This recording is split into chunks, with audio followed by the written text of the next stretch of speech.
Assalamualaikum warahmatullahi wabarakatuh. Selamat pagi anak-anak.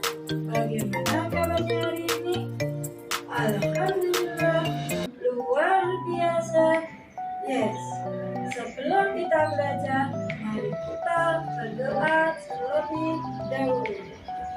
Sebelum berdoa, kita tepuk jari dulu. Tepuk jari satu tutup. Tepuk jari dua wawawa. Tepuk jari tiga kakak. Tepuk jari empat kakak. Tepuk jari lima mama. Betapa serunya. Mari kita duduk yang manis. Kita berdoa. Berdoa mulai selesai. Nah, setelah kita berdoa, mari kita belajar. Itu kita akan belajar tentang pengalamanku. Setiap orang mempunyai pengalaman. Pengalaman ini terdapat pada tanggal 5 subtanggal 2 pembelajaran 1, yaitu pengalaman bermain bersama teman-teman. Sebelum pelajaran kita mulai, guru akan menjelaskan tujuan pembelajaran. Yang pertama, siswa dapat mengidentifikasi gerak anggota tubuh, menirukan gerak tumbuhan dengan tepat. Yang kedua, siswa dapat menjelaskan dan menulis ungkapan permintaan maaf secara lisan. Ketiga, siswa dapat menggali informasi dengan aturan bermain bersama teman di rumah. Dan kita akan berbagi pengalaman bersama teman. Hatiku senang karena mempunyai banyak teman di sekolah dan di sekitar rumah. Kami bekerja sama dalam banyak hal, bermain bersama di sekolah dan di rumah. Kami saling membantu memecahkan masalah. Kami berbagi makanan dan mainan. Kami menari dan berolahraga. Kami juga saling menyayangi. Jika kami salah, saling memaafkan. Kami berusaha bersama mengejar cita-cita. Bersama teman, aku kayak berpengalaman. Sekarang, ayo membaca. Dayu dan teman-teman merasa senang. Mereka akan belajar menari. Ini merupakan pengalaman baik baru Bayu dan teman-teman. Mereka akan belajar menari dari gerak tumbuhan. Bagaimana cara menari dengan gerak tumbuhan? Sebelum menjawab pertanyaan bagaimana cara menari dengan gerak tumbuhan, guru akan menjelaskan tentang pengertian gerak tumbuhan. Gerak tumbuhan adalah gerak yang dilakukan dengan cara meniru gerak pada tumbuhan. Tumbuhan ada yang besar, kecil, tinggi, dan rendah. Tumbuhan tidak dapat berpindah tempat, namun dapat bergerak jika dienggapi oleh kumbang atau tertiup angin dan atau karena cahaya matahari. Ini ada beberapa contoh gerak tumbuhan.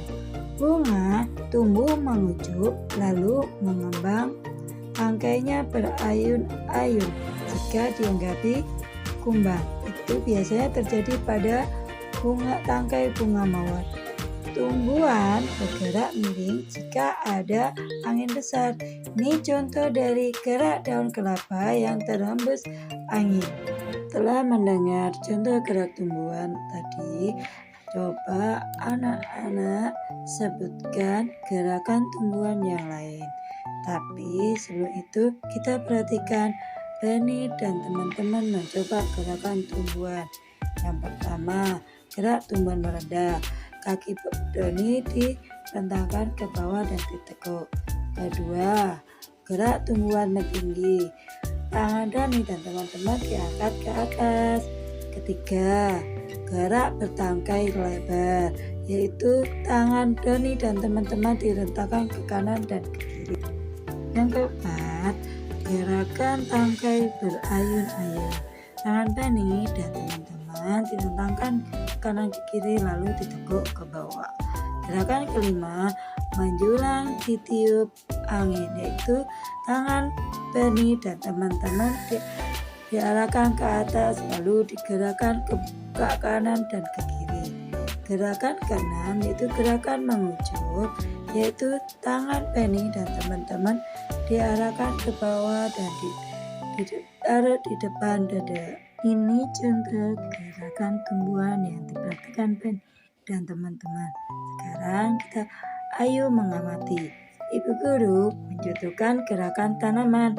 Gerakan ibu guru terlihat luas, sedangkan gerakan anak-anak banyak yang lucu. Ini pengalaman mereka pertama kali menari gerak tumbuhan. Mereka memperagakan gerak pohon kelapa yang tertiup angin. Namun Udin tidak sengaja menyenggol bau Edu. Lalu Udin berkata, "Maaf Edu, saya tidak sengaja." Kemudian Edu tersenyum lalu berkata, "Tidak apa-apa Udin." Kemudian Udin dan Edu kembali mencoba gerakan pohon kelapa yang tertiup angin. Sikap Edu yang memaafkan Udin itu adalah sikap yang sangat baik. Sehingga Siti memuji sikap Udin dan Edu, sehingga masalah yang sempat timbul akan segera terselesaikan. Kemudian Siti teringat kejadian minggu yang lalu. Hari Minggu yang lalu, Siti sedang bermain di teras rumah. Dayu ingin ikut bermain. Kemudian mereka bermain boneka bersama. Ibu Siti menyuguhkan es sirup untuk mereka. Dayu tidak sengaja menumpahkan es sirup. Boneka Siti menjadi basah dan merah terkena sirup. Dayu langsung pamit pula. Sedih sekali Siti, bonekanya kotor. Ibu menghibur Siti dan membantu mencuci bonekanya. Bagaimana menurut anak-anak sikap bayi yang langsung pulang? Sikap bayi tersebut tidak patut ditiru. Sikap yang tidak baik. Yang seharusnya yang dilakukan Bayu adalah meminta maaf kepada Siti karena telah menumpahkan es sirup di bonekanya. Yang kedua yaitu ikut membantu mencuci bonekanya Siti yang terkena es sirup tersebut. Nah, sekarang Bu Guru akan memberi pertanyaan kepada anak-anak. Yang pertama, bagaimana menurutmu sikap Dayu tersebut? Yang kedua, apa yang harus Dayu lakukan? 3. Jika hal yang menimpa Siti terjadi padamu, bagaimana perasaanmu? 4. Apa yang harus kamu lakukan? Pertanyaan ini sesuai dengan di buku paket halaman 52. Nah, anak-anak kerjakan dijawab di buku tulis ya. Setelah kita mengerjakan soal yang tadi, ayo kita mengamati aturan bermain bersama teman. Bermain bersama teman di rumah sangat menyenangkan. Tetapi perlu kamu ingat, ada hal yang boleh dan ada hal yang tidak boleh dilakukan. Hal ini disebut aturan. Hal baik seperti itu tadi boleh dilakukan. Hal yang tidak boleh dilakukan adalah bertengkar sama temannya. Nah, sekarang ayo anak-anak buka halaman 53 tema 5. Di situ ada beberapa gambar. Mari kita beri tanda centang pada kegiatan di rumah yang berkaitan dengan aturan bermain bersama teman. Yang tidak sesuai boleh diberi tanda silang. Nah, tugas ini dikerjakan di rumah bareng orang tua. Sekian pelajaran dari Bu Guru. Tapi sebelum Bu Guru akhiri, mari kita berdoa terlebih dahulu. Berdoa mulai. Berdoa selesai. Bu Guru akhiri. Wassalamualaikum warahmatullahi wabarakatuh.